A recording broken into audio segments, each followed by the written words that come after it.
Samantala, itinanggi ni dating Vice Presidente Leni Robredo ang anumang kaugnayan niya sa cryptocurrency matapos lumabas sa kanyang ex na dating Twitter account ang mga post na nagpo-promote umano ng Solana. Sa isang pahayag nito Lunes, sinabi ni Robredo na nahack ang kanyang ex account at pinayuhan ng publiko na huwag pansinin ang anumang post habang sinusubukan niyang mabawi ang control nito. 2 post ang lumabas sa kanyang account na tila nag-e-endorso ng Solana. Isa rito ay may personal na tono at binanggit pa ang kanyang pagiging abogado at politiko kung saan idiniin ang kanyang paniniwala sa patas at tapat na sistema kabilang ang larangan ng cryptocurrency.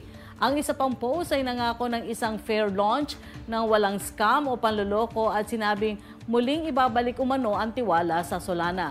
Sa ngayon patuloy na inaayos ni Robredo ang issue upang mabawi ang kanyang account at linawin ang maling impormasyon na lumabas sa social media.